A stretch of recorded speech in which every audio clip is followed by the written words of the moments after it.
English Bible Numbers 31:33. The Lord said to Moses, "Take vengeance on the Midianites for the Israelites. After that, you will be gathered to your people." So Moses said to the people, "Arm some of your men to go to war against the Midianites and to carry out the Lord's vengeance on them. Send into battle 1,000 men from each of the tribes of Israel." So 12,000 men armed for battle, 1,000 from each tribe, were supplied from the clans of Israel.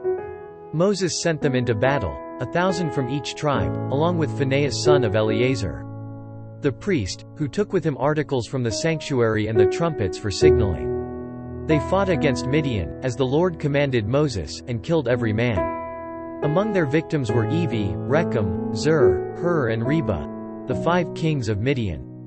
They also killed Balaam son of Beor with the sword. The Israelites captured the Midianite women and children and took all the Midianite herds, flocks and goods as plunder.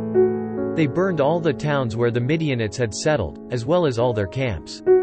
They took all the plunder and spoils, including the people and animals, and brought the captives, spoils and plunder to Moses and Eleazar, the priest, and the Israelite assembly at their camp on the plains of Moab, by the Jordan across from Jericho. Moses, Eleazar the priest and all the leaders of the community went to meet them outside the camp. Moses was angry with the officers of the army, the commanders of thousands and commanders of hundreds, who returned from the battle. "Have you allowed all the women to live?" he asked them. They were the ones who followed Balaam's advice and were the means of turning the Israelites away from the Lord. In what happened at Peor, so that a plague struck the Lord's people.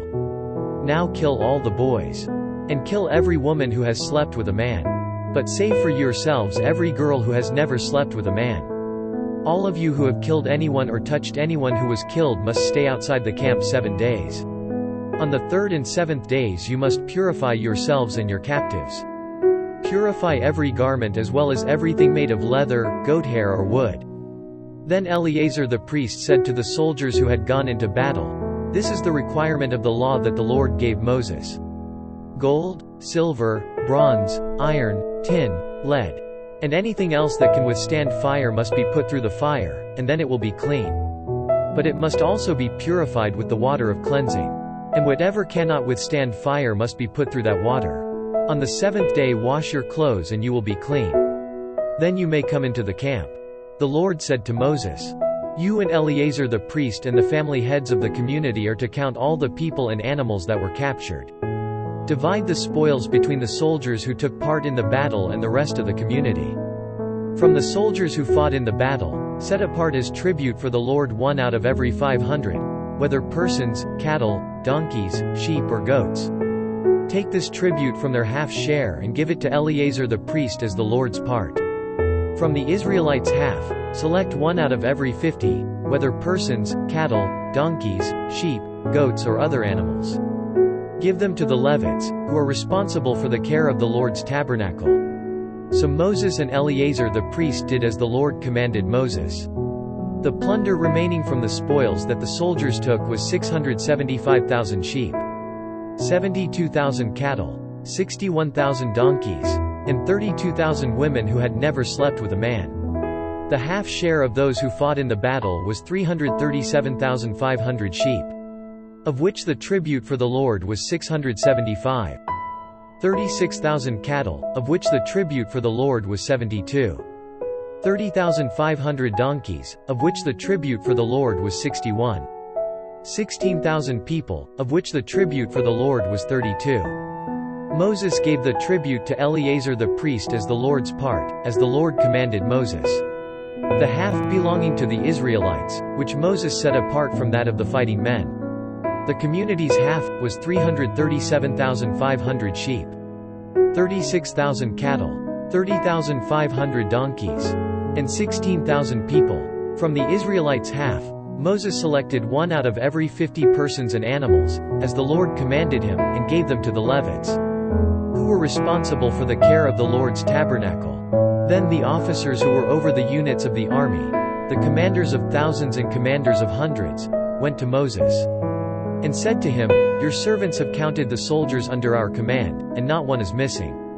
So we have brought as an offering to the Lord the gold articles each of us acquired, armlets, bracelets, signet rings, earrings and necklaces, to make atonement for ourselves before the Lord. Moses and Eleazar the priest accepted from them the gold, all the crafted articles.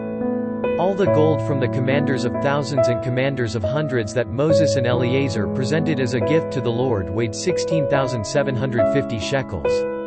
Each soldier had taken plunder for himself. Moses and Eleazar the priest accepted the gold from the commanders of thousands and commanders of hundreds, and brought it into the tent of meeting as a memorial for the Israelites before the Lord. Numbers 32. The Reubenites and Gadites, who had very large herds and flocks, saw that the lands of Jazer and Gilead were suitable for livestock. So they came to Moses and Eleazar the priest and to the leaders of the community, and said, Ataroth, Dibon, Jazer, Nimrah, Heshbon, Elealeh, Sabam, Nebo and Beon. The land the Lord subdued before the people of Israel are suitable for livestock, and your servants have livestock. If we have found favor in your eyes, they said, let this land be given to your servants as our possession. Do not make us cross the Jordan. Moses said to the Gadites and Reubenites, shall your countrymen go to war while you sit here? Why do you discourage the Israelites from going over into the land the Lord has given them? This is what your fathers did when I sent them from Kadesh Barnea to look over the land.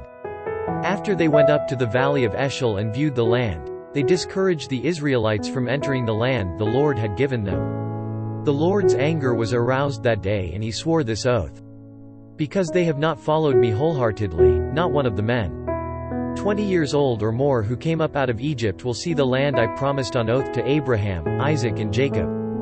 Not one except Caleb son of Jephunneh the Kenizzite and Joshua son of Nun, for they followed the Lord wholeheartedly. The Lord's anger burned against Israel, and he made them wander in the desert 40 years. Until the whole generation of those who had done evil in his sight was gone. And here you are, a brood of sinners, standing in the place of your fathers and making the Lord even more angry with Israel. If you turn away from following him, he will again leave all this people in the desert, and you will be the cause of their destruction. Then they came up to him and said, we would like to build pens here for our livestock and cities for our women and children. But we are ready to arm ourselves and go ahead of the Israelites until we have brought them to their place. Meanwhile our women and children will live in fortified cities, for protection from the inhabitants of the land. We will not return to our homes until every Israelite has received his inheritance. We will not receive any inheritance with them on the other side of the Jordan, because our inheritance has come to us on the east side of the Jordan. Then Moses said to them, if you will do this, if you will arm yourselves before the Lord for battle, and if all of you will go armed over the Jordan before the Lord until he has driven his enemies out before him, then when the land is subdued before the Lord, you may return and be free from your obligation to the Lord and to Israel. And this land will be your possession before the Lord. But if you fail to do this, you will be sinning against the Lord, and you may be sure that your sin will find you out. Build cities for your women and children, and pens for your flocks, but do what you have promised. The Gadites and Reubenites said to Moses, we your servants will do as our Lord commands. Our children and wives, our flocks and herds will remain here in the cities of Gilead. But your servants, every man armed for battle, will cross over to fight before the Lord, just as our Lord says. Then Moses gave orders about them to Eleazar the priest and Joshua son of Nun and to the family heads of the Israelite tribes. He said to them, if the Gadites and Reubenites, every man armed for battle, cross over the Jordan with you before the Lord, then when the land is subdued before you, give them the land of Gilead as their possession. But if they do not cross over with you armed, they must accept their possession with you in Canaan. The Gadites and Reubenites answered, your servants will do what the Lord has said. We will cross over before the Lord into Canaan armed, but the property we inherit will be on this side of the Jordan. Then Moses gave to the Gadites, the Reubenites and the half-tribe of Manasseh, son of Joseph, the kingdom of Sihon king of the Amorites and the kingdom of Og king of Bashan, the whole land with its cities and the territory around them. The Gadites built up Dibon, Ataroth, Aroer, Atroth-Shaphan, Jazer, Jogbehah, Beth Nimrah and Beth Haran as fortified cities, and built pens for their flocks. And the Reubenites rebuilt Heshbon, Elealeh and Kiriathaim, as well as Nebo and Baal Meon. These names were changed in Sibmah. They gave names to the cities they rebuilt. The descendants of Machir son of Manasseh went to Gilead, captured it and drove out the Amorites who were there. So Moses gave Gilead to the Machirites, the descendants of Manasseh, and they settled there. Jair, a descendant of Manasseh, captured their settlements and called them Havoth-Jair.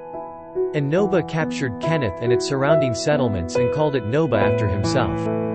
Numbers 33.